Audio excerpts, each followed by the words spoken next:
When it came to the characters and monsters and creatures that our hero is going to encounter, we're dealing with characters and creatures that everybody is familiar with. Medusas, Cyclops, centaurs, minotaurs. One of the things that we had to do with all the characters, and I think you'll see this as you look through the concept art, one of the things that was very important to me was that when somebody looked at any of our characters, that they knew what they were. So what we could do basically there, as long as the character was down on all fours and I had 3 heads, you probably would accept that character as a Cerebus. Whether it was a werewolf, whether it was a dinosaur, again, you would still accept that in our world and what we were doing in terms of building the mythology we were building, you would accept that.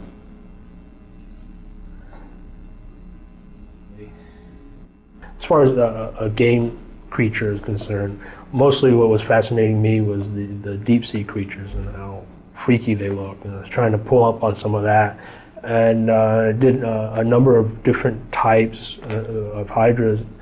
I was told, okay, Ares would be maybe 90% elemental, 5 or 10% human. And so that's kind of what I was going for on these beginning ones. He's just pure power, almost like he's this unstoppable force. And then, Dave liked it. It's just he wasn't sure how we would do it. Probably was a slow transition towards being more human. So it's still kind of a huge guy, but he's got all this armor on that allows him to do all these things.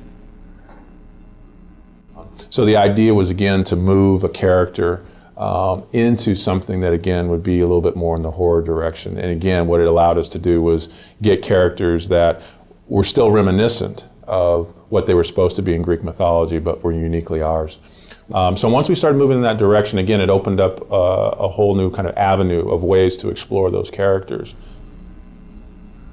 What we really wanted to do was keep people immersed in the mythology, in the Greek mythology, but give them a different kind of experience when it came to the characters and the creatures.